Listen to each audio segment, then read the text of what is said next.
शांति।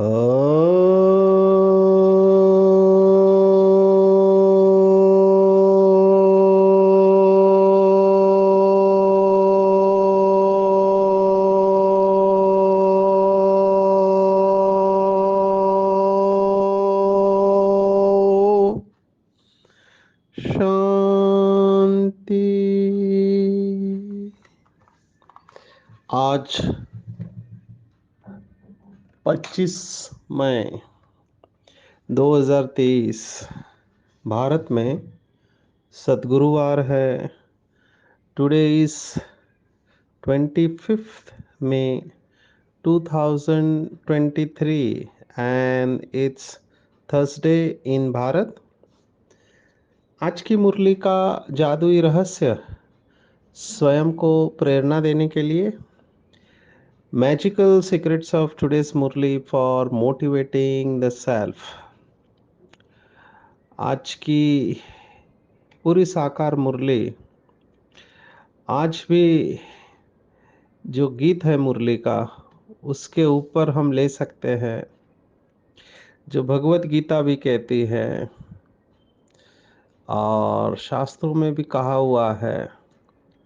पूरा महाभारत इसके ऊपर है कि एक तरफ अक्षौहिणी सेना और एक तरफ केवल परमात्मा। तो जो परमात्मा जिसके साथ है उसकी विजय निश्चित है। महाभारत का सार यही है, अक्षौहिणी सेना और 5 पांडव। विजय 5 पांडवों की हुई। बहुत सारे बीके भाई बहने, जब परिस्थिति आती है, पेपर आते हैं, लौकिक और अलौकिक के, पूरी दुनिया अगेंस्ट हो जाती है, तो डर जाते हैं पेपर आने के वक्त। तो आज का गीत याद कर लेना चाहिए। ये गीत के बोल बहुत शक्तिशाली है। तो हम इस गीत के बोल के ऊपर ही जाएंगे क्योंकि आज का वरदान और आज का पूरा मुरली इस गीत के बोल के ऊपर है कि जिसका साथी है भगवान उसको क्या रोकेगा आंधी और तूफान। जीवन में जब आंधी और तूफान जैसी परिस्थिति आती है तब बहुत से लोग हलचल में आ जाते हैं। वैसे भी प्रकृति का आंधी तूफान आता है तो सब सिस्टम फेल हो जाती है। प्रकृति के आगे मनुष्य का कुछ नहीं चलता है। कितने भी आपने एडवांसमेंट किए हैं, जापान अमेरिका इतने एडवांस कंट्री है। अमेरिका में ट्विस्टर आता है, अभी ट्विस्टर को ये लोग रोक नहीं पा रहे हैं। सब गाड़ियाँ, मकान वो उस बवंडर में उड़ उड़ जाते हैं हवा में। तो इस तूफान के आगे कुछ नहीं कर सकता कोई। प्रकृति के तूफान होते हैं, बहुत मुश्किल होता है इनसे बचना। आंधियाँ आती है, अभी रिसेंटली आंधी आई थी तो कितना नुकसान हुआ म्यांमार में, भारत में भी कितने बार ऐसे आंधी तूफान आए हैं। तो प्रकृति के आगे, जापान जैसा देश पर प्रकृति के आगे जब सुनामी आते हैं तो कुछ नहीं कर पाते हैं।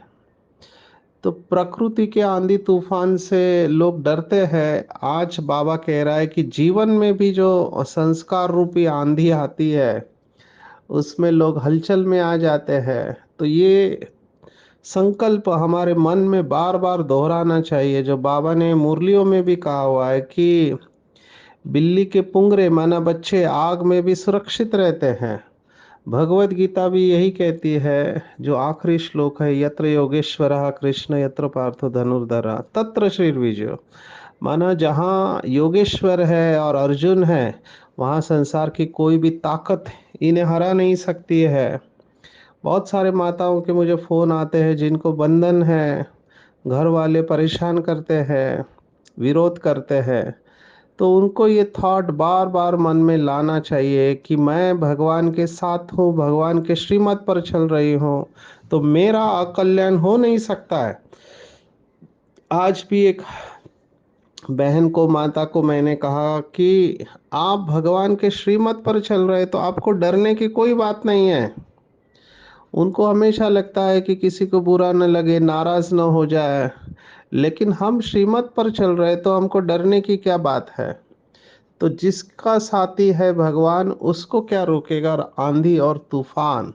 पूरी दुनिया एक तरफ हो जाए लेकिन विजय हमारी निश्चित है। तो इस गीत के बोल भी बहुत सुंदर है।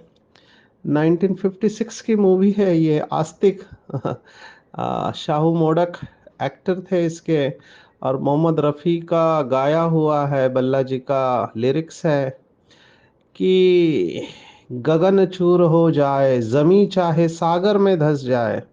माना बादल भी फट जाए, जमीन सागर के अंदर चली जाए, जो कि होने वाला है लास्ट में। तूफानों की गोद में चाहे सारा जग खो जाए, पर ना रुकने पाए जिसका साथी हो भगवान।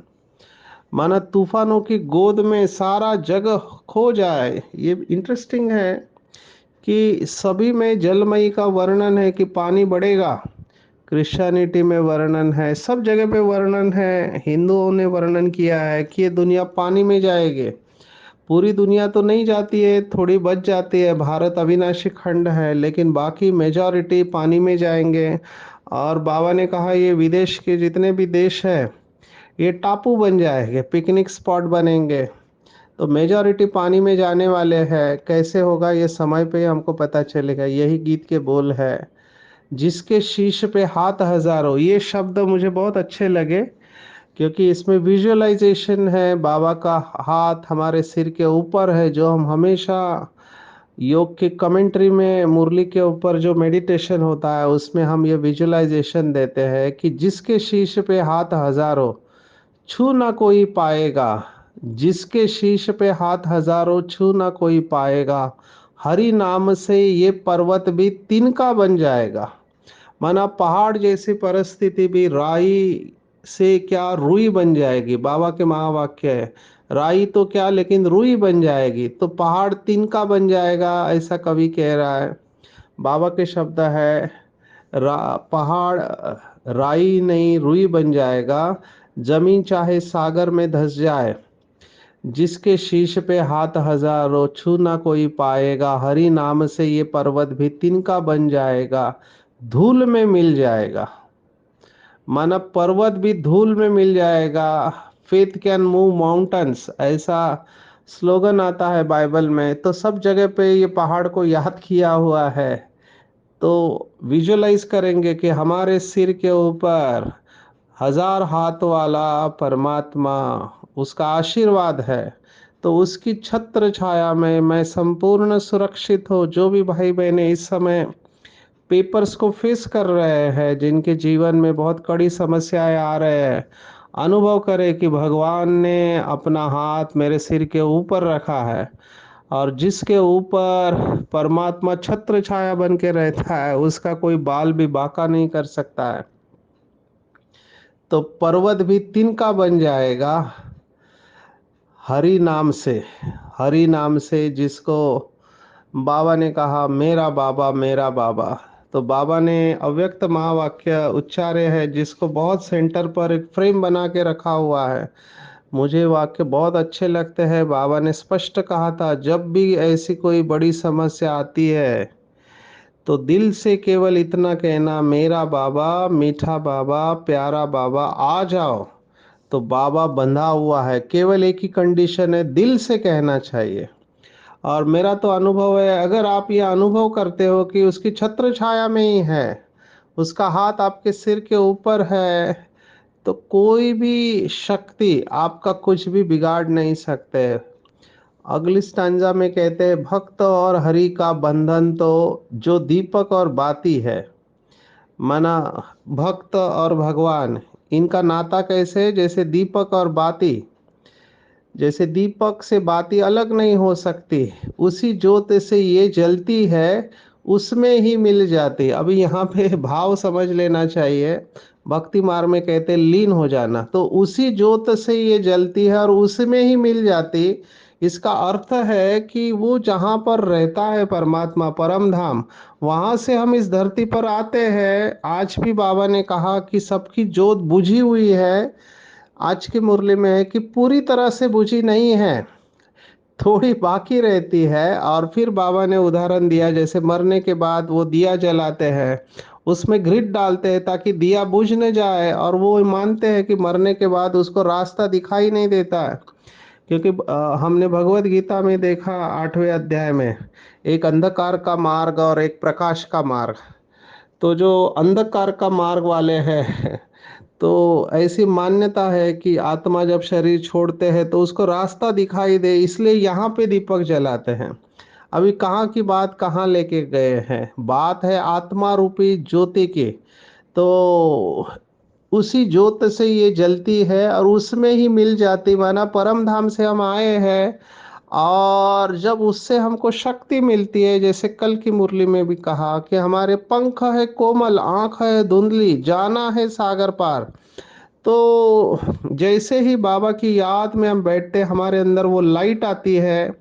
लाइट किसकी, तो ज्ञान और योग की लाइट और माइट दोनों आती है, जिसके वजह से हम उड़ पाते हैं और वापिस उस महाज्योति शिव बाबा के पास चले जाते हैं। उसके ही प्यार में मिल जाते हैं, जिसको बाबा ने कहा लवलीन होना। भक्ति मार्ग में कहते लीन हो जाते हैं, वो समझते हैं बूंद सागर में समा गए। अभी बूंद सागर में समा जाती है माना वो खत्म नहीं होती है। बाबा ने इसका भावार्थ बताया कि उसके प्यार में खो जाती है, इसलिए सही शब्द है लवलीन हो जाना। तो जिसका साथी है भगवान, उसको क्या रोकेगा आंधी और तूफान। ये बहुत सुंदर गीत है और आज की पूरी मुरली इसके ऊपर है कि जिसका साथी है भगवान, वो असंभव भी संभव कर देगा। आज बाबा ने बच्चों को युक्ति अपनाने को कही है, आप ये समझ सकते हैं साकार में। अभी भी बाबा ने पीछे अव्यक्त मुरलियों में कहा है कि क्या बच्चों आपको भक्तों की पुकार सुनाई नहीं देती। बाबा ने कहा मुझे बहुत सुनाई देती है, चारों तरफ से बच्चे। आप कल्पना करो, आप अगर लौकिक में माँ बाप है और आपके बच्चे हैं और वो चिल्ला रहे हैं रो रहे हैं, तो आपके ऊपर क्या बीतेगी। कुछ ऐसी ही हालत शिव बाबा की है। वो देख रहा है कि मेरे बच्चे चिल्ला रहे हैं रो रहे हैं दुखी है और उसको पुकार पुकार के थक गए हैं। तो बाबा ने कहा मुझे बच्चों की पुकार सुनाई देती, क्या आप लोगों को सुनाई नहीं देती। और जिसको ये सुनाई देगी वो सेवा किए बगैर रह नहीं सकता है। मुझे लोग पूछते हैं कि आप इतना भागते रहते हो 30 में से 25 दिन। जैसे कहा नागपुर, नागपुर से रायपुर, रायपुर से इंदौर गए, इंदौर से अभी पटना है। अब भी प्रोग्राम पूरा हुआ है, पटना में गवर्नर आए थे और उन्होंने बहुत अच्छी बात सुनाई गवर्नर ने, और 2 मिनिस्टर आए थे। अभी बहुत कम प्रोग्राम में ऐसे होता है कि दो दो मिनिस्टर, सोशल जस्टिस और उद्योग मंत्री और गवर्नर और बाकी के वीआईपी इंटरनेशनल प्रेसिडेंट आए थे। तो बहुत बढ़िया प्रोग्राम हुआ। अभी प्रोग्राम फिनिश हुआ, हम आके भोजन करके अभी मैं रात को 10:30 बजे मुरली रहस्य रिकॉर्ड करने बैठा हूँ। अभी इसमें और टाइम जाएगा, फिर रात को चाट दे के कल की तैयारी करके सुबह निकल जाएंगे गुवाहाटी के लिए। वहाँ पे डायरेक्ट फ्लाइट नहीं है, तो पटना से पहले कलकत्ता जाएंगे, कलकत्ता से गुवाहाटी, फिर वहाँ पे कंटिन्यूस प्रोग्राम है। और गुवाहाटी से भी 27 तारीख को रात को 11 बजे फ्लाइट है, जो सुबह 2 बजे पुणे पहुँचेगी। तो टफ शेड्यूल है। और 2 बजे पहुँच के फिर 3 बजे सेंटर पर पहुँचेंगे अमृत वेला। तो अमृत वेला पहुँचने के बाद थोड़ा रेस्ट करके फिर फुल डे प्रोग्राम है, अलग अलग वो करके वापस मुंबई आना है। तो ये सब करते हुए क्यों मैं इतना अपने आप को पुश कर रहा हूँ, क्योंकि एक ही मोटिवेशन मेरे लिए है। इवन ये मुरली रहस्य के लिए भी मुझे मोटिवेशन इसीलिए मिलता है कि कहीं ना कहीं बाबा का बच्चा स्ट्रगल कर रहा है, बेचारा दुखी है, उसे समझ में नहीं आ रहा है क्या करो। उसकी हिम्मत निकल चुकी रहती है, वो गिव अप करने वाला है। कोई आत्महत्या करने की सोच रहा है, कोई घर से भागने का सोच रहा है, कोई और कुछ करने का सोच रहा है। तो मैं उस एक व्यक्ति के लिए ये सब करता हूँ, और उस एक व्यक्ति का जीवन अगर बच जाता है तो मुझे बहुत खुशी मिलती है।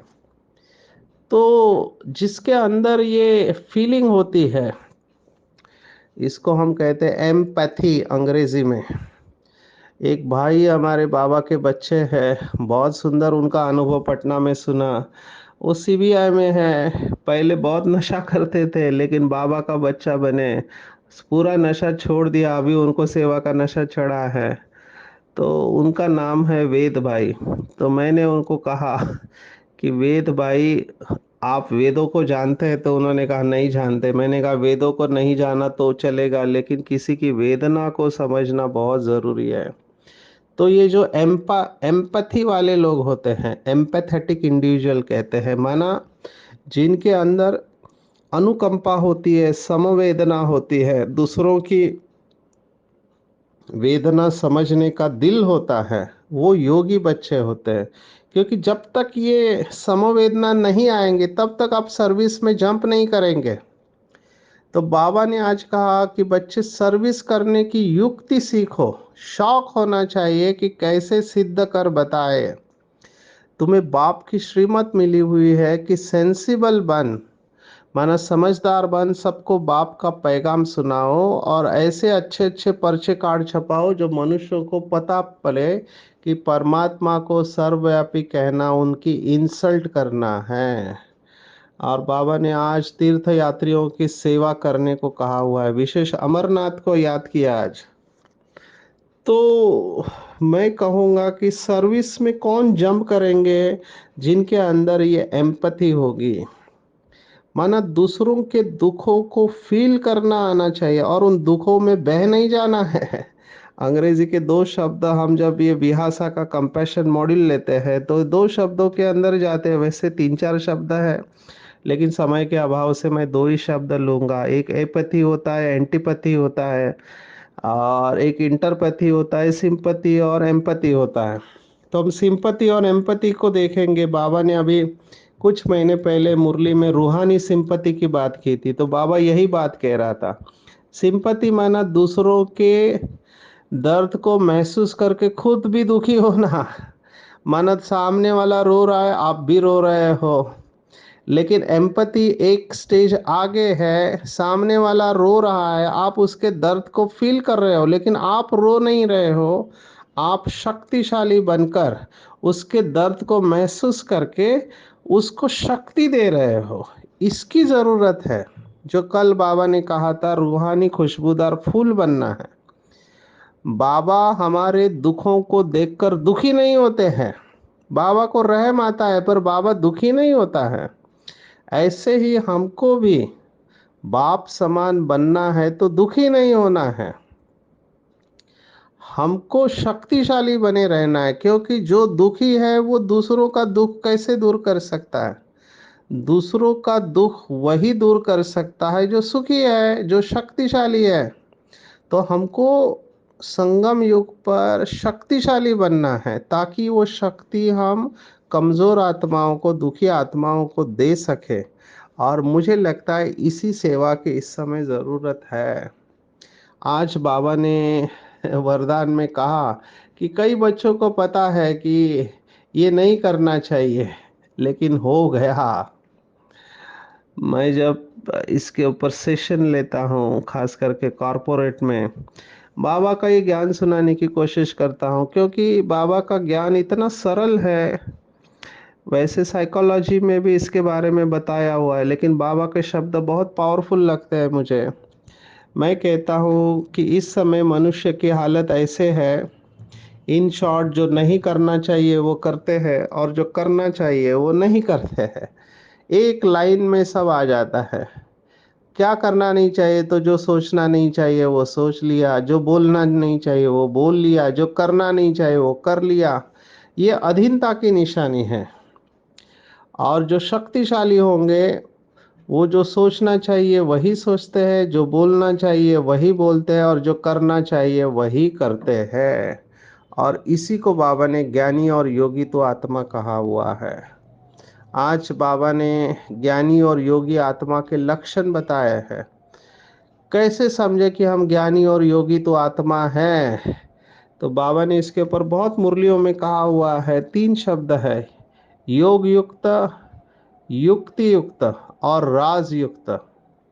ये तीनों शब्द कनेक्टेड है। जो योग युक्त होते हैं वो युक्ति युक्त, राज युक्त होते हैं। उनको पता है कि कौन से परिस्थिति में क्या सोचना चाहिए, क्या बोलना चाहिए, क्या करना चाहिए। अभी हमारे सामने बहुत चैलेंज होता है जब हम फील्ड में होते हैं, जैसे अभी बिहार में हूँ, तो राजकारणियों से मिलते हैं तो हमको बहुत संभल के चलना पड़ता है, क्योंकि सरकार एक दूसरे के अगेंस्ट में बहुत कुछ चलता है, तो हमको सबको साथ में लेके चलना होता है।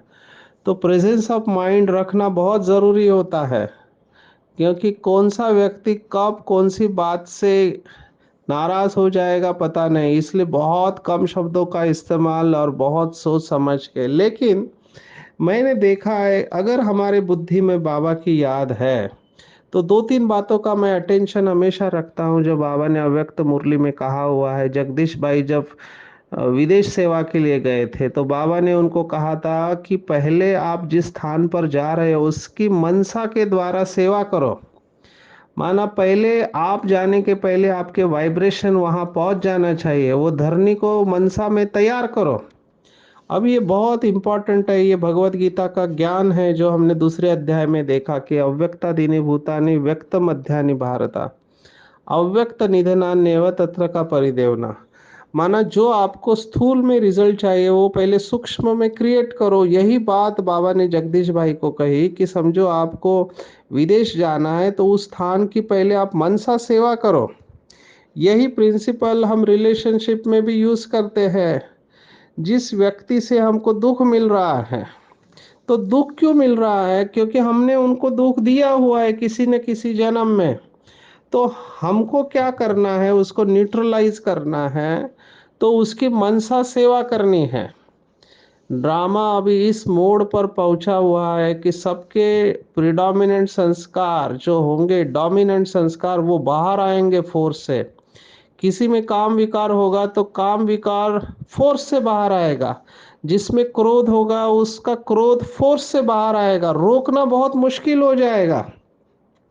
तो हमको ये पता है ये होने वाला है, तो जिसके पास ये नॉलेज है वो पहले से ही अपने चारों तरफ ऐसा चक्र बना लेंगे लाइट का, जिसके अंदर किसी की भी निगेटिव एनर्जी एंटर नहीं करे।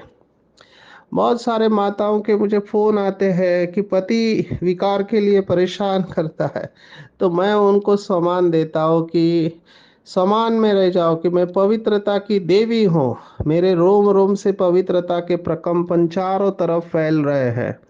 हमको देख के सामने वालों को देवी दिखाई दे, तो देवी को देख के किसी के निगेटिव थॉट नहीं निकलते हैं, साधारण रूप दिखाई न दे।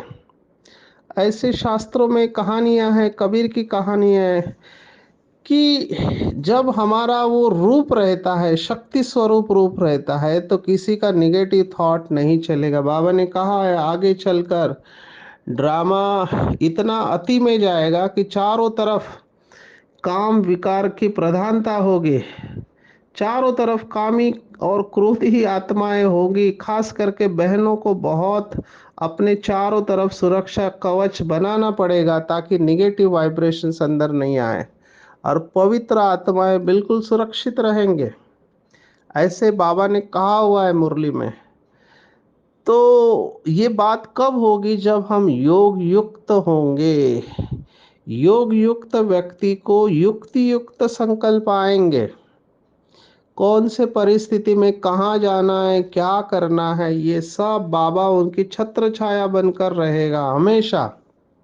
जैसे ब्रह्मा बाबा को मारने के लिए आए थे, बाबा शिव बाबा की याद में था ब्रह्मा बाबा, तो जो मारने को आए थे उनको उनके गुरु का साक्षात्कार हो गया, तो उन्होंने बंदूक फेंक दी। ऐसे ही बाबा के जो बच्चे योग युक्त होंगे अंतिम समय में, उनके ऊपर कोई भी निगेटिव वाइब्रेशन वार नहीं कर सकता, कोई कितना भी कोशिश करे। मैंने जो कहा कि जिसके सिर पर हाथ हजारों, इसका अनुभव भी आपको सुनाते हैं। एक ऐसा ही व्यक्ति आया, अभी उसको बहुत घमंड था अपने तंत्र विद्या के ऊपर, और उसने सोचा कि मैं जाके इस बहन के ऊपर तंत्र का प्रयोग करूंगा। अभी वो सी आया कैसे, जैसे बाबा कहता है कि हनुमान की तरह जुत्ती में जाओ करके, वैसे ही वो आया, मुझे राजयोग सीखना है दीदी करके आ गया अंदर। अभी वो बहन जी का नियम बहुत पक्का था, कोई भी पहला आए तो बाबा के कमरे में बिठाना है। तो बाबा के कमरे में उसको बिठाया और बहन जी आगे बैठ के, बहन जी संकल्प में स्थित हो गए हमेशा की तरह कि मैं मास्टर सर्वशक्तिवान हूँ, सर्वशक्तिवान की संतान हूँ। बहन जी का योग भी अच्छा था। अभी इसका लक्ष्य जो था वो तांत्रिक, उसने मंत्र बोलना चालू किया और अपना हाथ बहन जी के सिर पर रखने जा रहा है वो, और उसका हाथ वैसे ही रह गया, वो हिला ही नहीं पा रहा हाथ। बहन जी को कुछ पता नहीं था। बहन जी अपने स्वमान में स्थित थी, और जब बहन जी ने आंखें खोला तो उसको समझ में नहीं आया ये मेरे सिर के ऊपर हाथ रख के क्या कर रहा है। तब दीदी ने पूछा उसको, ये क्या कर रहे हो? तब उसने कहा कि मेरा हाथ अटक गया है, ये मैं हिला नहीं पा रहा हूँ। तब उसने पूरा राज खोला। तब बहन जी ने संकल्प किया, तब उसका हाथ छूट गया और वो वहां से निकल गया। ये सब होने वाला है। जो कमजोर आत्माएं होंगे उनके ऊपर इसका असर आएगा। इसलिए जो बाबा कहता है, एक एक बात बहुत इंपॉर्टेंट है। योग युक्त जो होंगे वो युक्ति युक्त होंगे। बाबा उनकी बुद्धि को टच करेगा कि इस समय आपको क्या करना चाहिए। तो माया के तूफानों की परवाह नहीं करनी है हमेशा। मेरा तो एक शिव बाबा, दूसरा न कोई, इससे तूफान हट जाएगा। शिव बाबा का नाम रूप बुद्धि में रखना है। किसी भी देहदारी में बुद्धि नहीं जानी चाहिए। हमारे पास जो कुछ भी है, बाबा ने आज कहा, वो सब बलि चढ़ा दो। बलि चढ़ा दो माना बाबा को दे दो मन और बुद्धि से, और फिर ट्रस्टी होके उसको संभालो। तो ममत्व निकाला जाएगा। ममत्व पूरी तरह से निकल जाएगा, क्योंकि लास्ट में दुख देने वाला ये ममत्व ही है। ममत्व का दूसरा नाम है दुख। आप अगर गहराई से चेकिंग करेंगे, जब भी हमको दुख होता है तो उसकी जड़ में कहीं ना कहीं ममत्व होता ही है। ममत्व माना मेरापन। कहीं ना कहीं मेरापन होता ही है। वो मेरापन जब तक है तब तक हम सुखी नहीं हो सकते। तो ट्रस्टी बन जाना है, मेरा कुछ भी नहीं है। इसमें मैं देख रहा हूँ कई भाई बहनें बहुत अच्छा पुरुषार्थ करते। गाड़ी बाबा की, घर बाबा का, पति बाबा का, बच्चा बाबा का, सब कुछ बाबा का, और मैं भी बाबा का। तो बाबा जहाँ रखे, जैसे रखे, जो खिलाए जो पिलाए मुझे मंजूर है, मेरी कोई भी इच्छा नहीं है। इस तरह से जो ट्रस्टी होके चलते हैं, धीरे धीरे उनको यह अनुभव होगा कि कोई मुझे और चला रहा है।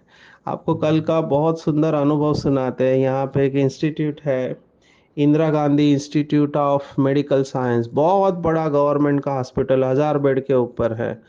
उसके डायरेक्टर है, अभी बड़ी पोस्ट है, पीडियाट्रिक सर्जन है।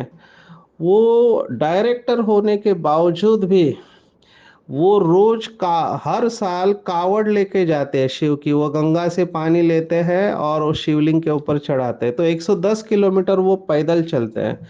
अभी इतना बड़ा पोस्ट वाला पेडियाट्रिक सर्जन पैर से चलता है, पैर में चप्पल नहीं है, और कावड़ लेके चलता है। कावड़ माना लकड़ी होती है जिसमें वो, जैसे श्रावण ने अपने माता पिता को लेके गया था, ऐसे ये पानी लेके जाते हैं। तो वो कहता है कि शुरुआत में 15-20 किलोमीटर जब हम चलते हैं तो बहुत तकलीफ होती है, लेकिन जैसे ही 15-20 किलोमीटर हो गए उसके बाद एक अदृश्य शक्ति हमको चलाती है। हमको पता ही नहीं चलता है हम कब 110 किलोमीटर चलते हैं, और 3 दिन में वो 110 किलोमीटर कवर करते हैं। तो देखो, इतना बड़ा पोस्ट पे पेडियाट्रिक सर्जन जो डायरेक्टर है 1000 बेड के इंस्टीट्यूट का, वो ये करता है। तो भक्तों को इतनी मदद मिलती है तो बच्चों को नहीं मिल सकती? ये प्रैक्टिकल अनुभव है। बाबा के कई बच्चे ये अनुभव करते हैं कि बाबा हमको चढ़ा रहा है, लेकिन इसका नशा चाहिए।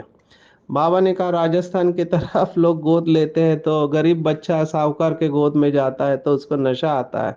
हमको किसने चुना है? स्वयं सर्वशक्तिवान परमपिता परमात्मा ने हमको चुना है, तो हमको भी नशा होना चाहिए। जिसको नशा होगा वो सेवा किए बगैर रह नहीं सकता है। बाबा ने कहा गरीब निवासी बच्चे बाबा के ऊपर बलि चढ़ते हैं, क्योंकि साहूकारों का हृदय विदीर्ण होता है। गॉड फादर के हम बच्चे हैं, और बाबा हमको संपूर्ण बनाने के लिए हमारे पीछे पड़े हैं। नशा चढ़ जाना चाहिए कि मैं कल्प कल्प का विजयी रतन हूँ। यहाँ रहने में जरा भी मजा नहीं है, हम शरीर छोड़कर वापस स्वीट होम जाएंगे। जिनको भी अवस्था शक्तिशाली बनानी है, हर वक्त ये ध्यान में रखे कि हर घड़ी अंतिम घड़ी है, ये मेरा अंतिम जन्म है और मैं घर चलने के लिए तैयार हूँ। अब घर जाना है, ये थॉट रखना माना ज्वाला रूप अवस्था बनाना। अच्छा, ओम शांति।